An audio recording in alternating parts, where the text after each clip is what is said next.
Hello students, I am Farhan Mir. Welcome back to our channel. Let us start with problem number 3 on change the order of integration.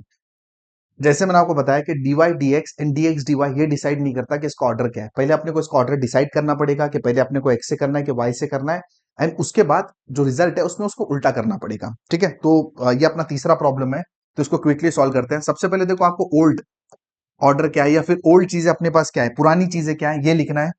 Next में आपको reason draw करना है and final step में आपको new का काम करना है। तो 3 स्टेप में प्रॉब्लम सॉल्व होता है।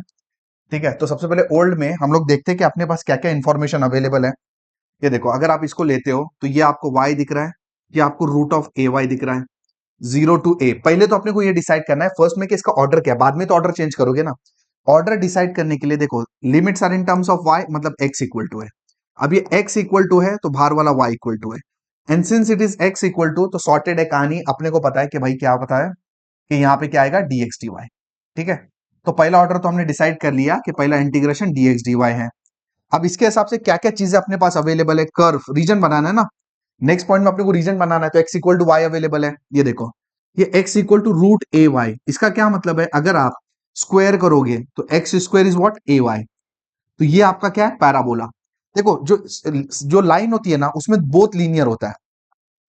ठीक है, बोथ लीनियर इसका मतलब लाइन देखो ना, x भी लीनियर है y भी लीनियर, मतलब दोनों का पावर एक है।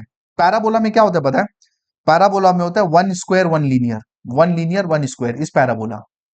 One linear one square is parabola, ये नोट करके रख सकते हो आप।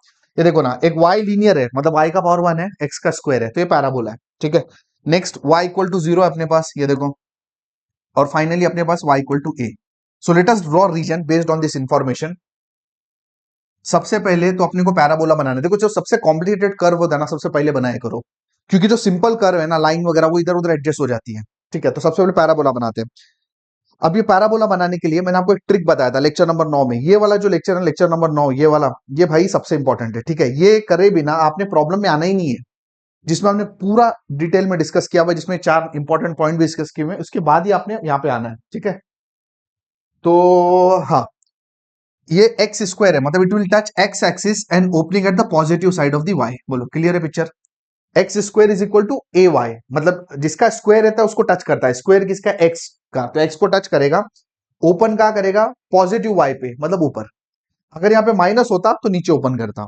ठीक है, अब देखो ये जो है ना, ए वाई, 4ay या कुछ भी ऐसा, इससे फर्क क्या पड़ता है, मतलब ये फर्क पड़ता है। ऐसा पैराबोला ऐसा है कि पैराबोला ऐसा है कि पैराबोला ऐसा है, बस ये फर्क पड़ता है। शेप तो उसका सेम ही रहेगा एंड ओरिजिन से ही गुजरेगा।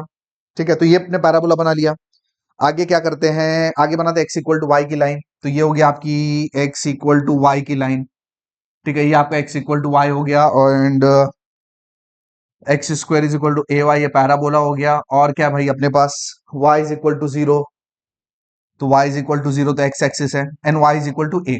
पहले तो अपने को ना ये पॉइंट निकालना पड़ेगा, क्यों, क्योंकि y is equal to a यहां से गुजर रहा है या इस पॉइंट ऑफ इंटरसेक्शन से गुजर रहा है, ऊपर गुजर रहा है, ये फाइंड करना पड़ता है। तो y is equal to a निकालने के लिए सबसे पहले ना ये लाइन को और आप इस पैराबोला को सॉल्व करोगे, क्योंकि this point is a point of intersection of this line and parabola. तो x equal to a, y is equal to x है इधर। ठीक है, x इक्वल टू वाई है, तो अगर आपने x की जगह y डाला, लेट से इधर y डाला, तो y square is equal to a y, y गया, एक y कटा, मतलब a आएगा, मतलब बेसिकली a कॉमा a। तो ये पॉइंट निकालने का मकसद क्या है, ये वाला a कॉमा a, ये पॉइंट से इसलिए मैंने निकाला कि this point is a comma a, क्योंकि इससे मुझे ये पता चलता है कि ये जो लाइन है y is equal to a वो यहां से पास होगी। अगर इसकी वैल्यू कुछ और होती तो y is equal to a निकालने के पहले मेरे को सोचना पड़ता। रीजन सॉर्टेड है। अब आइडेंटिफाई करने की रीजन कौन सा होगा, ये वाला होगा, ये वाला होगा। कैसे आइडेंटिफाई करोगे मेरे को बताओ पहले तो। ओरिजिनल स्ट्रिप कैसी होगी, अंदर आपको x दिख रहा है तो ओरिजिनल स्ट्रिप आपकी पैरेलल टू x एक्सिस होगी। उसका लोअर पार्ट कहां पे होगा, ये देखो, उसका लोअर पार्ट y पे होगा, x इक्वल टू y पे होगा। देखो, मतलब लोअर पार्ट इस पे होगा। अपर पार्ट किस पे होगा, अपर पार्ट होगा पैराबोला पे, मतलब इधर होगा, है ना। और स्ट्रिप कहां से कहां तक घूमेगी, y इज इक्वल टू 0 से y is equal to a, है ना। y इज इक्वल टू 0 इधर है, y is equal to a, मतलब basically we are talking about this region. बोलो ठीक है, तो आपको ये रीजन कवर करना है। अब आपको क्या करना है, change the order. Change the order मतलब आपको यहां पे करना है y is equal to x equal to, बोलो ठीक है। अब इनर लिमिट क्या होता है, starting and ending point of the strip.